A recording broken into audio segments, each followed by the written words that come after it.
একেবারে এরকম শুকনো শুকনো ভাবে আলু কুমড়োর রেসিপি যদি বানিয়ে নেন তাহলে কিন্তু যারা কুমড়ো খেতে পছন্দ করে না তারাও দেখবেন চেয়ে চেয়ে খাচ্ছে। এর জন্য প্রথমেই ডুমো ডুমো করে কেটে রাখা কুমড়োর টুকরোগুলো সাদা তেলে বেশ ভালো করে ভেজে নিতে হবে। একটু লালচে করে যেহেতু ভাজতে হবে তাই গ্যাসের ফ্লেমটা মিডিয়াম টু হাইতে রেখে একটু সময় হাতে নিয়ে কুমড়োগুলো কিন্তু ভাজতে হবে। এই রেসিপিতে কিন্তু আলু কুমড়ো দুটোই খুব ভালোভাবে ভেজে নিতে হবে, তাহলে কিন্তু আলু কুমড়োর তরকারির স্বাদ অনেক গুণ বেড়ে যাবে। কুমড়োগুলো ভেজে নিলে এর স্বাদ কিন্তু অনেক গুণ বেড়ে যায়।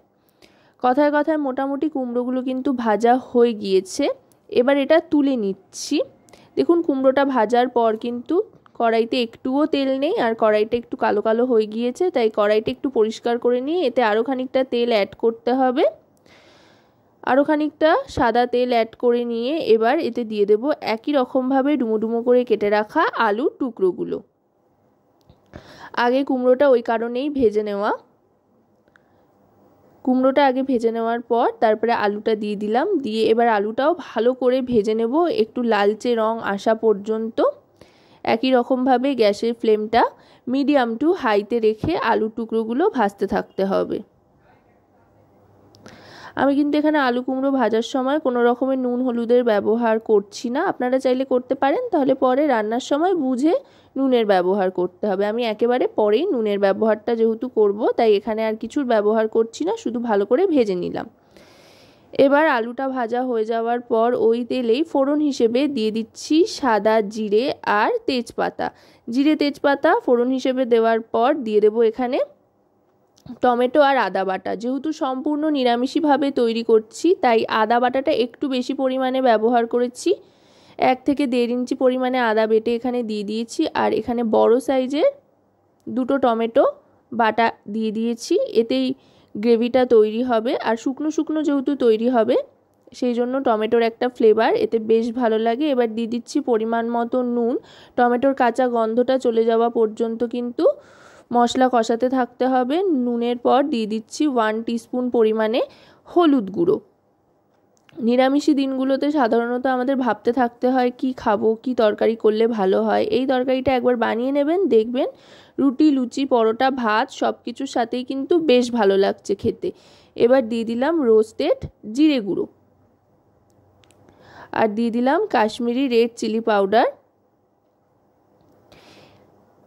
এবার কয়েকটা চেরা কাঁচা লঙ্কা দিয়ে দিচ্ছি। কুমড়ো তরকারি সাধারণত একটু মিষ্টি মিষ্টি ভালো লাগে তাই কাঁচা লঙ্কাটা চিড়ে দিয়ে দিয়েছি। আপনারা চাইলে যদি ঝাল খেতে বেশি পছন্দ করেন তারা চাইলে কাঁচা লঙ্কা বাটাও কিন্তু ব্যবহার করতে পারেন বা কাঁচা লঙ্কা কুচিও দিতে পারেন, তবে এভাবে দিলে কাঁচা লঙ্কার ফ্লেভারটা থাকবে, তবে খুব একটা ঝাল হবে না।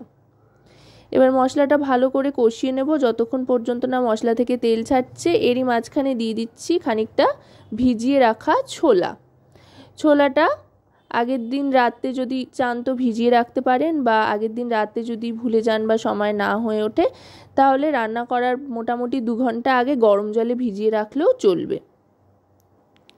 ছোলাটা দিয়ে মশলাটা ভালো করে কষিয়ে নেব। ছোলাটাও এতে খানিকক্ষণ রান্না হয়ে যাবে। মশলা থেকে তেল ছাড়া পর্যন্ত ভালো করে কষিয়ে নেব। একটু সময় হাতে নিয়ে মশলা কষালে কিন্তু রান্নার স্বাদটা অনেক গুণ বেড়ে যায়। মশলা থেকে কিন্তু আস্তে আস্তে তেল ছাড়তে আরম্ভ করেছে, দেখুন দারুণ সুন্দর একটা রং চলে এসছে গ্রেভি।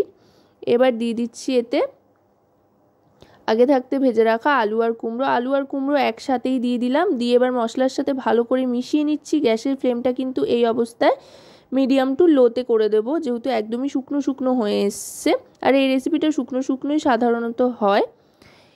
এবার ভালো করে মশলার সাথে আলু কুমড়ো সবটা মিশিয়ে নেওয়ার পর সামান্য একটু জল দেব, একেবারেই অল্প জল দেব, খুব একটা বেশি জল কিন্তু দেব না।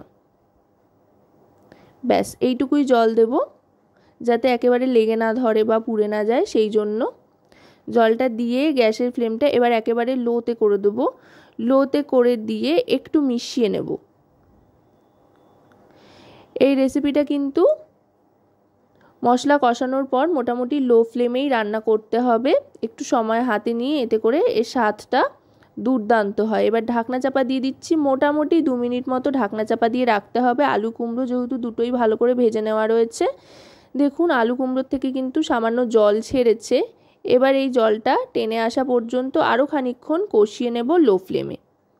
আশা করব রেসিপিটি আপনাদের ভালো লাগবে। ভালো লাগলে অবশ্যই রান্নাবাটি চ্যানেলটিকে সাবস্ক্রাইব করে লাইক শেয়ার কমেন্টের মাধ্যমে আমাদের পাশে থাকবেন, আর পাশে থাকা বেল আইকনটি অন করে দেবেন সবার আগে সমস্ত রকম নতুন রান্নার নোটিফিকেশান পাওয়ার জন্য, কারণ আপনাদের নিয়ে আপনাদের জন্যই কিন্তু আমাদের চ্যানেল রান্নাবাটি।